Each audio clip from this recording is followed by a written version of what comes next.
Que voir au Panama? Est-ce que le Panama est cher? Est-ce que le Panama est dangereux? Est-ce que le Panama vaut le coup d'être visité, tout simplement? Parce que oui, tout le monde connaît le canal, le paradis fiscal et les Panama Papers et autres scandales financiers. Mais pourtant, c'est un pays qui a bien plus à offrir avec une nature luxuriante, des îles paradisiaques et des parcs naturels à couper le souffle. Avant que je réponde à toutes tes questions, j'ai envie de te dire 3 précisions. En premier, j'ai visité ce pays en juillet 2022. Salut ma louloute et je te souhaite la bienvenue dans mon 20e pays. Bienvenue au Panama. Donc je vais me servir de mon expérience pour t'aider et pour te répondre. En deuxième, cette vidéo sera séparée en 2 parties. En premier, je te dis tous les lieux incontournables à voir au Panama. Et en deuxième, je réponds à des questions un peu plus pratiques, du genre le budget, la sécurité et ce genre de choses. Et troisième précision avant de commencer réellement cette vidéo, si ce genre de conseils sur d'autres destinations, que ce soit en France comme à l'étranger, pour que tu puisses voyager en toute tranquillité t'intéresse, je t'invite à t'abonner à cette chaîne YouTube tout de suite. Avant que je te dévoile tous mes incontournables, je vais te dire pourquoi j'ai visité le Panama. Donc avec ma copine, on a fait un voyage de 5 mois en Amérique latine. On a fait le Brésil, le Paraguay, l'Uruguay, l'Argentine, la Bolivie. Et la suite logique, c'était le Pérou. Sauf qu'au Pérou, il y avait des grosses manifestations, donc les routes bloquées et les rares bus qui passaient, ils étaient caillassés, donc ça commençait à être dangereux. Donc on a tout simplement annulé le Pérou et à ce moment-là on voulait faire un dernier pays avant de rentrer en France et on cherchait une destination accessible, pas trop chère depuis la Bolivie, qui fasse office d'escale entre la Bolivie et la France. Et pour le coup on cherchait des avions pas trop chers évidemment. On n'a pas trouvé beaucoup de solutions. On a trouvé le Brésil, mais comme on l'avait déjà fait, on a annulé. On a trouvé le Panama. Et le Panama, je connaissais mal ce pays. Je connaissais beaucoup le Costa Rica qui est très réputé pour sa nature, et je dirais même pour la préservation qu'ils en font de cette nature. Mais le Panama, je pense que comme toi et comme n'importe qui, je connaissais surtout Panama City, une grosse ville, le paradis fiscal, le canal, et c'était tout. Mais j'avais quand même envie de donner cette chance au Panama, donc j'ai fait pas mal de recherches, j'ai vu que ça avait l'air vraiment magnifique. Et la chance que j'ai eue, c'est que j'avais un ami, un de mes meilleurs amis qui était déjà allé là-bas, et qui m'a donné de bons conseils. Donc à mon tour de te donner de bons conseils sur le Panama. Le premier lieu à voir au Panama, c'est évidemment Panama City. C'est le plus grand incontournable du pays. Et c'est une ville assez variée où il y a beaucoup de choses à voir. Tout d'abord, tu as le quartier de Casco Viejo, c'est la vieille ville. Et pour être honnête, c'est une des plus belles villes coloniales que j'ai jamais vues en Amérique latine. Et la simple raison pour laquelle elle est aussi belle, et c'est triste à dire mais c'est une vérité, c'est qu'elle a été rénovée, il y a beaucoup d'argent au Panama, donc elle est nickel. Donc c'est un quartier très vivant avec plein de bars, pas mal d'auberges. Si tu cherches des auberges pas chères, c'est pas forcément le meilleur quartier pour trouver ce que tu cherches tout simplement. Je pense que c'est un quartier où tu fais rapidement le tour, mais ça vaut vraiment le coup de s'arrêter, visiter les différents lieux. Donc par exemple, tu as un musée sur le canal et surtout prendre le temps d'aller dans un restaurant, dans un bar pour voir un peu la vie sur place, la vie locale.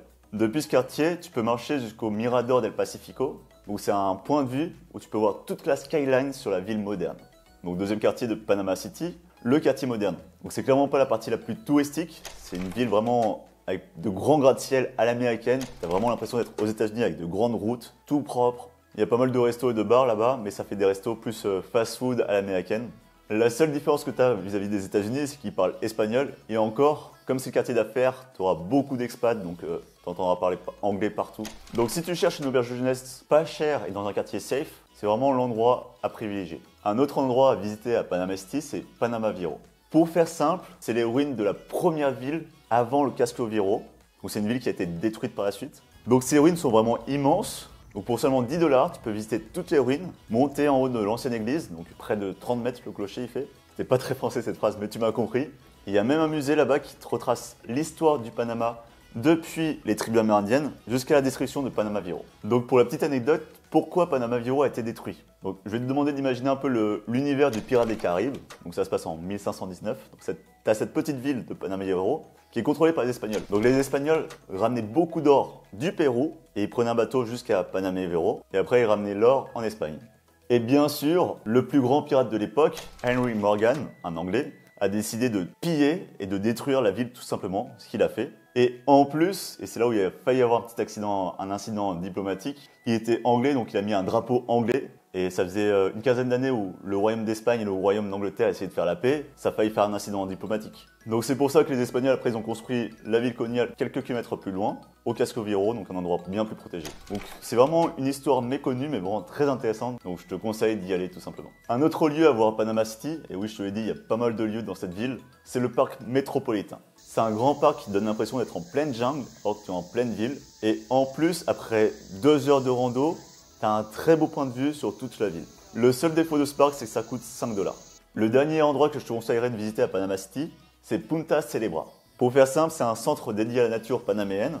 Donc leur but, c'est sensibiliser la population vis-à-vis des espèces menacées telles que les amphibiens. Par exemple, il y a beaucoup de grenouilles au Panama. Et du coup, ils recueillent beaucoup d'animaux pour en prendre soin. Et en plus de ces espèces menacées, tu peux voir quelques animaux en totale liberté. Par exemple, il y avait des iguanes. On a même vu un paresseux dans un arbre qui dormait tranquillement. Et il n'y a aucune barrière, donc il peut se balader comme il veut. Le deuxième lieu à voir au Panama, c'est un lieu vraiment accessible depuis Panama City parce que tu prends un Uber et en une demi-heure tu y es.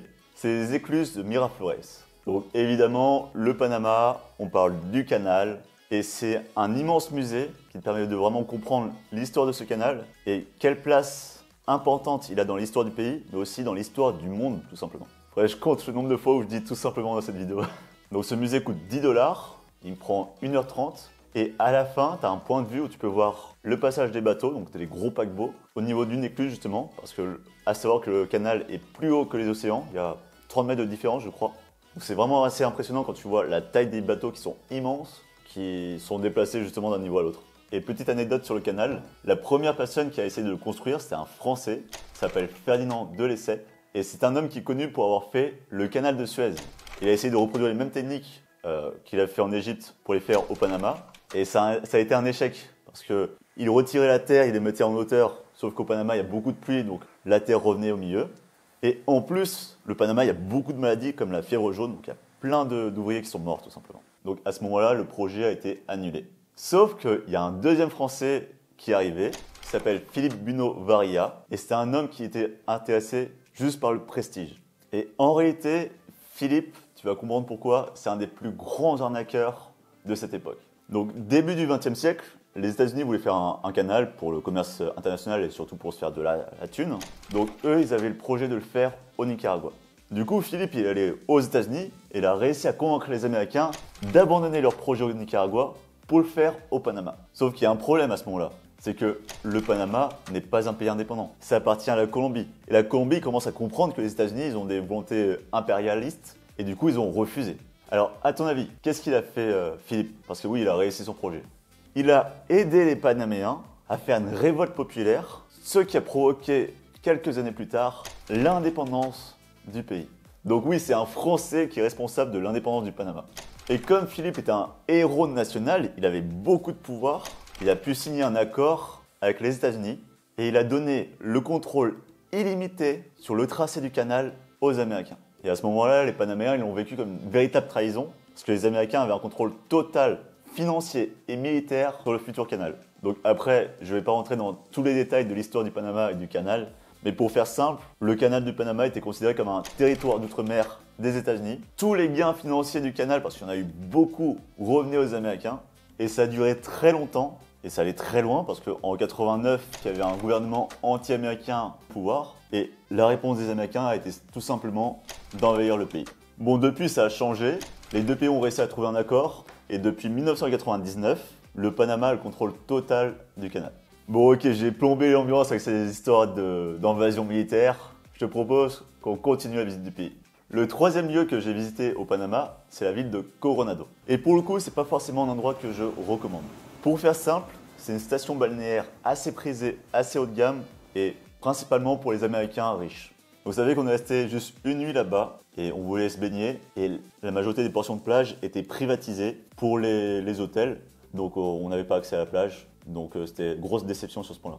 Après, j'en tire quand même du positif de Coronado parce que je pense que c'était quand même intéressant. Parce que par exemple, le soir, on allait dans un restaurant et tu voyais que c'était un restaurant pour les Américains parce qu'on nous parlait en anglais. Il y avait un chanteur qui faisait des chansons à l'ancienne en anglais. Et tous les Américains étaient à fond, ils applaudissaient.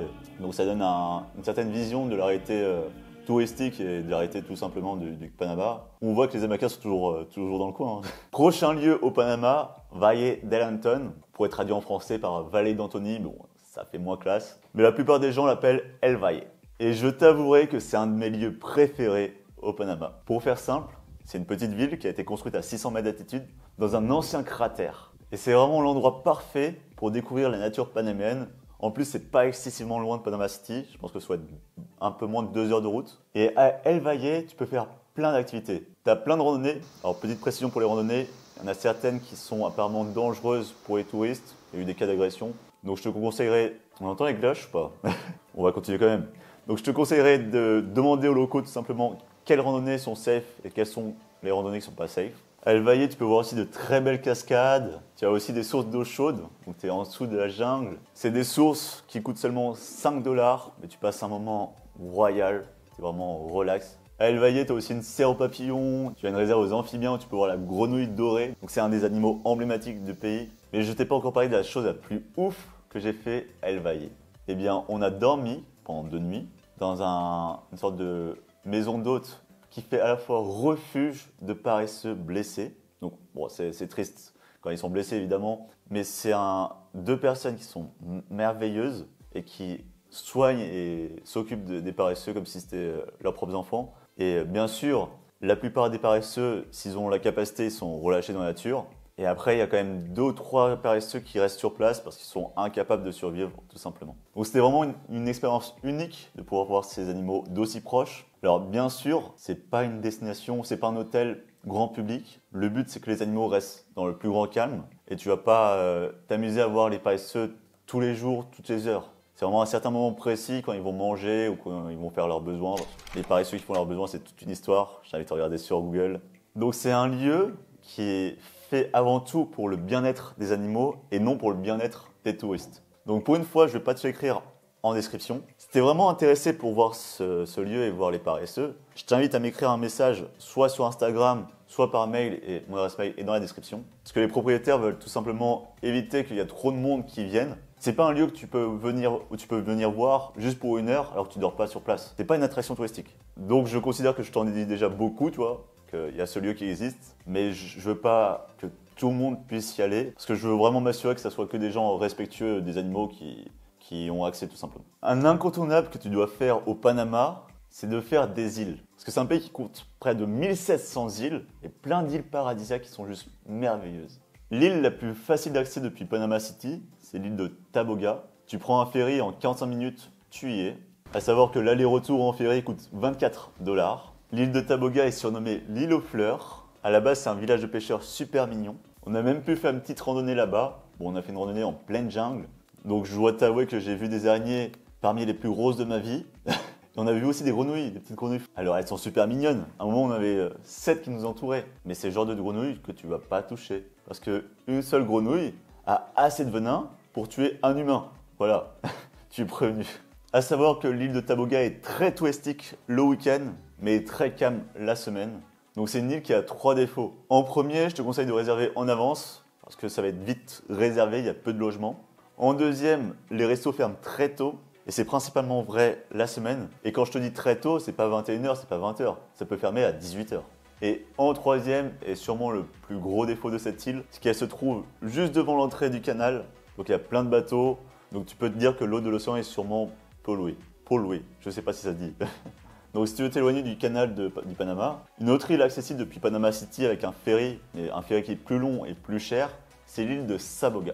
Alors pour le coup, c'est une île qu'on n'a pas faite, mais qu'on voulait faire à la base. Alors pourquoi on l'a pas faite? Eh bien, le ferry t'emmène au large de l'île, et après tu dois prendre un petit bateau qui t'emmène vers la plage, donc il n'y a pas de ponton.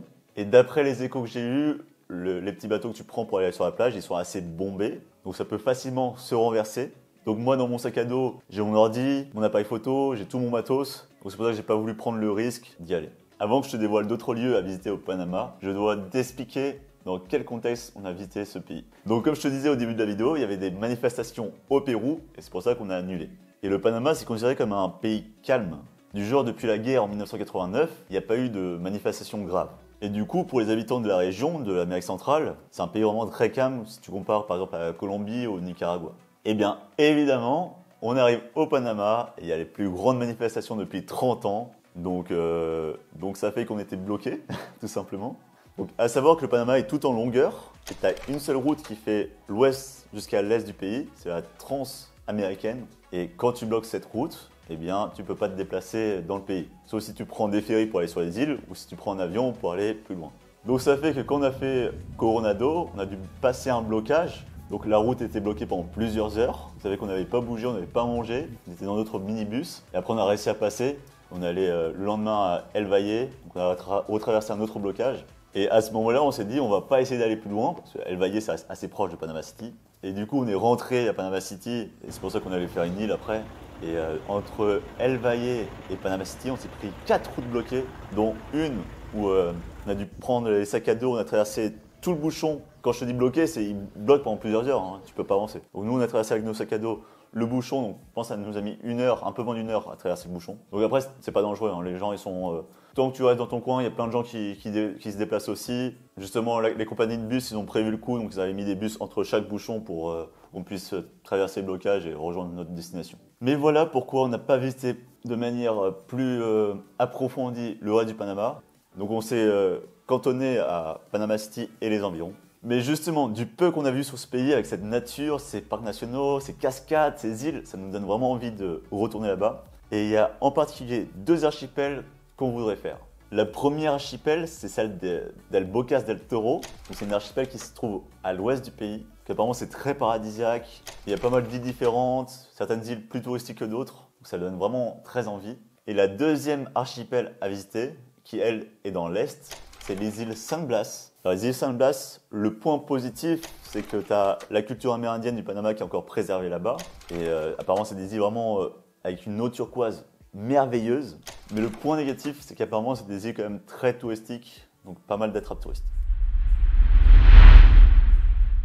Deuxième question, est-ce que le Panama est dangereux? Alors si je devais te répondre sans réfléchir, de manière instinctive, je te dirais que non. Que même en ayant vu les plus grosses manifestations depuis 30 ans, je me suis jamais senti en danger au Panama. Surtout qu'avant de visiter le Panama, j'avais fait pendant 1 mois et demi tout le tour du Brésil, donc ça permet de relativiser sur certaines choses. Mais évidemment, la question n'est pas aussi simple à répondre. Tout d'abord, Panama City, comme toutes les grandes villes, ça dépend des quartiers, et il y a vraiment des quartiers pauvres et dangereux.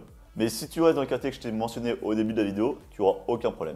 Les îles et les stations balnéaires, c'est comme Panama City, comme c'est très touristique, il y a beaucoup de sécurité, il y a beaucoup de flics, donc pareil, aucun problème. La campagne panaméenne et les petites villes, comme je te le disais, il y a déjà eu des histoires de touristes qui ont été volés. Donc là, mon meilleur conseil, c'est pour chaque lieu que tu visites, de demander aux locaux quels sont les endroits à faire et quels sont les endroits déconseillés. Ensuite, et pour finir avec le négatif, donc oui, il y a des zones à éviter au Panama. Tout d'abord, il y a la ville de Colón, donc c'est une des plus grandes villes du Panama. Elle se trouve au nord du canal et c'est une ville qui est connue pour être la plus grande ville sans taxe d'Amérique centrale. Et ce qui fait qu'il y a beaucoup de trafic, il y a beaucoup de réseaux et apparemment la sécurité s'est beaucoup dégradée ces dernières années. Et s'il y a une seule région à totalement éviter au Panama, c'est le Darién. C'est la région frontalière avec la Colombie. Dis-toi qu'il est théoriquement possible de faire un road trip en voiture depuis l'Alaska jusqu'en Patagonie, sauf un seul endroit. Et cet endroit, c'est justement la jungle du Darién. En fait, c'est une jungle très épaisse, sur 70 km, avec des conditions sanitaires désastreuses, beaucoup de maladies tropicales. Mais surtout, c'est le point de contact entre l'Amérique du Sud et l'Amérique centrale.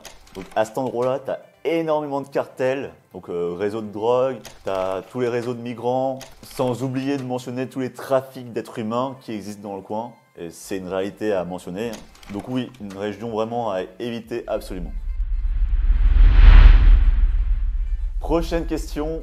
Quel budget pour visiter le Panama? Alors c'est clairement pas le pays le moins cher d'Amérique latine, on va pas se mentir là-dessus, mais pour un standard européen, ça reste moins cher que la France. Après, je te dirais que ça dépend surtout des endroits que tu visites au Panama. Si tu fais uniquement Panama City et les îles et autres lieux touristiques, la différence de prix entre la France et le Panama est très faible, que ça reste très cher. Mais si tu vas dans des parcs nationaux, des endroits un peu plus reculés comme El Valle de Alenton, là tu verras que c'est vraiment pas cher ou c'est un coût de la vie bien plus abordable, bien plus adapté aux Panaméens tout simplement.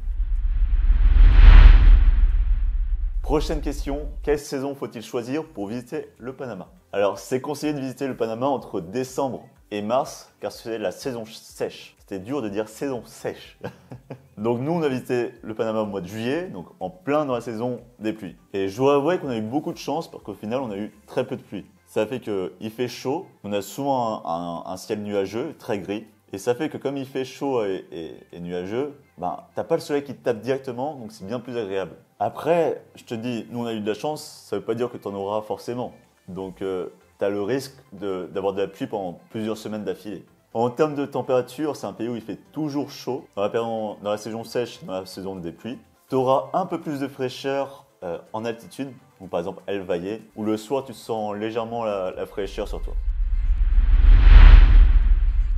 Prochaine question, est-ce qu'une escale à Panama City vaut le coup? Alors je te dirais tout simplement que ça dépend de combien de temps tu restes à l'aéroport ou à Panama City. Parce que l'aéroport de Panama City est quand même un peu loin du centre-ville, parce que comme je te disais c'est des grosses routes donc ça roule bien, et en Uber tu mets une demi-heure. Donc si tu restes que quelques heures, tu n'auras vraiment pas le temps de visiter Panama City. Mais si tu comptes rester une journée, ou encore mieux 3-4 jours, là tu auras vraiment le temps de visiter Panama City. Voire même de faire une journée à l'île de Taboga.